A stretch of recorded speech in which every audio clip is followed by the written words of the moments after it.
Y'all not clapping for me because y'all like me. Y'all clapping because y'all ready to get out of here. That's okay. I'm cool with that. My name is Councilmember Isaiah Thomas. I'm the chair of the Education Committee. And I was going to start with Go Birds, but why not, right? Go Birds, right? Go Birds, absolutely. Wake you up a little bit. So I just, tonight is really unique for me, Larry. I want to thank you for extending the invitation, and to everybody at the Citizen, I appreciate being a part of today's program. I'm the chair of the Education Committee on City Council, so it feels like a complete honor to be able to introduce this next young man, to be able to talk about the great work that he's done, because for us in the city of Philadelphia, specifically on City Council, we always want to try to put ourselves in a position to encourage, support, and help inspire young people to be the change that they want to see. Larry don't know this, but tonight is really special for me, not just because I get to honor a young man in Declan Cassidy, who's a phenomenal young man. Can we give Declan a round of applause? But I actually also got to see one of my mentors get honored tonight. And while I do want to say congratulations to all of the honorees, you got an opportunity to hear from a teacher who was actually my mentor teacher. Yeah, absolutely. So when we go into budget season this year, Mayor Nutter, you'll appreciate this. One of the things that I'm going to be fighting for is the Freedom Schools program.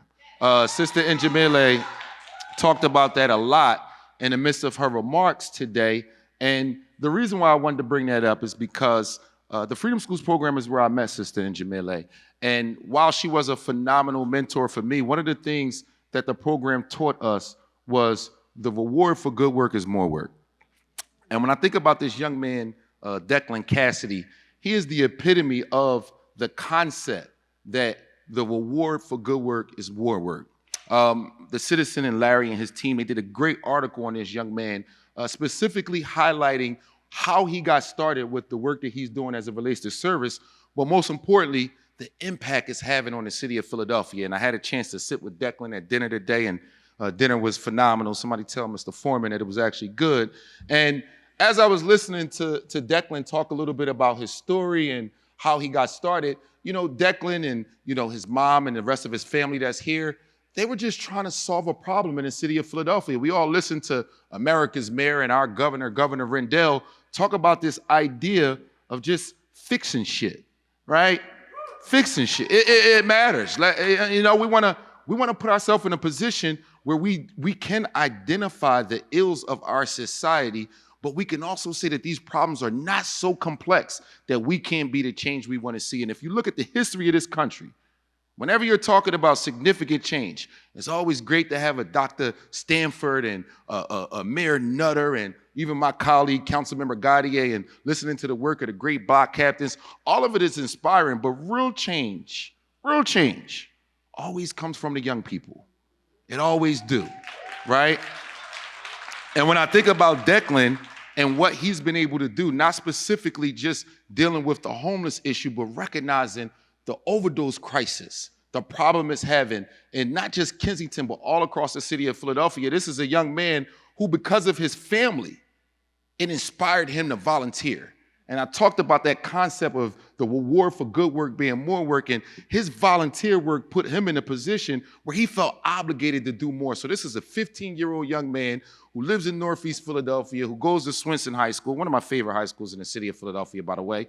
And this young man has turned a volunteer experience into a nonprofit organization. And for those of us in government who do this work on a consistent basis, how inspiring is it that a 15-year-old young man can be the founder of his own nonprofit organization? Governor Rendell, I'm gonna close out with this. Someone asked me, if you don't know, 2026 is an important year for the city of Philadelphia. We could talk about that later. But someone asked me, they said, what are you looking forward to most in 2026? What do you want to see? What will be that one thing, Councilman, that make you feel like 2026 is a success? And my response was simple.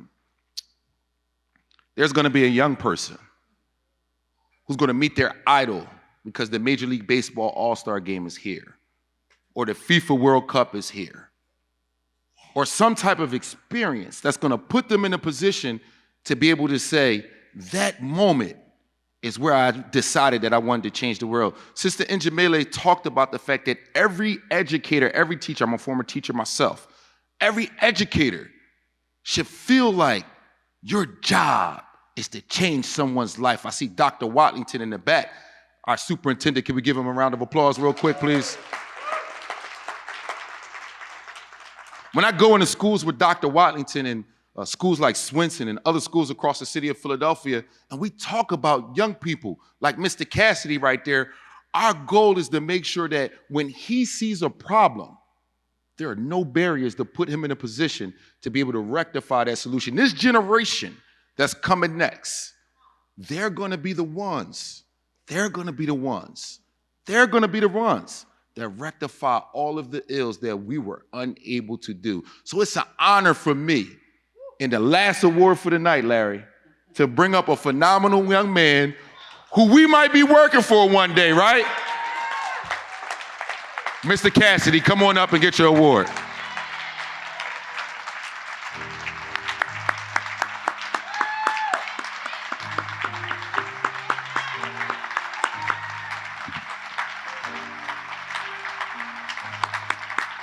Declan, congratulations, Declan.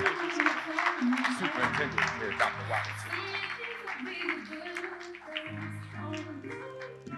Watlington. Dr. Watlington, can you come on up with Declan? I don't think he's ever met you before. This is your superintendent, Declan.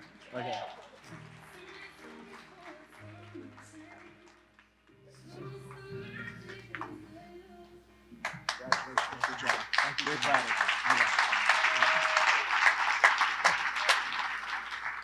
I just want to say that I'm truly honored to be named the Young Citizen of the Year.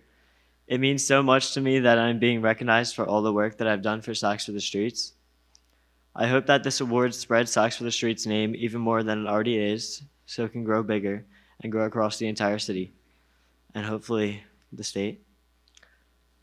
For helping me get to this moment tonight, I would like to thank my mom, dad, sister, my family, my friends, and the entire Socks for the Streets board.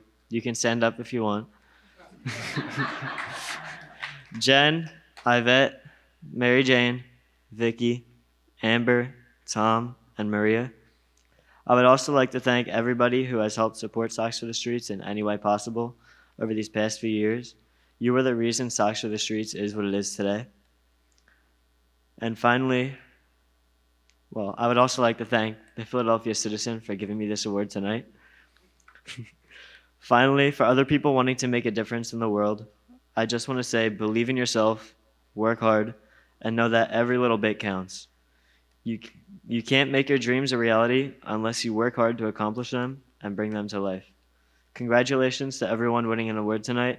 Thank you, and have a great rest of your night. Hold on. Hold on. Before we give Declan a round of applause, and he deserves it.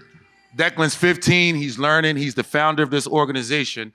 I'm gonna make a $500 contribution to Declan's organization, and I'm gonna challenge everybody in here, before you leave, come see this young man, whether it's $1 or $25 or $500 like me. It goes a long way for the work that he is doing as the founder of his own nonprofit. So we're gonna teach the young man how to make the ads, but tonight the councilman go and do it for him. Can we give Declan a round of applause again, please? Thank you, sir. You already know, Declan.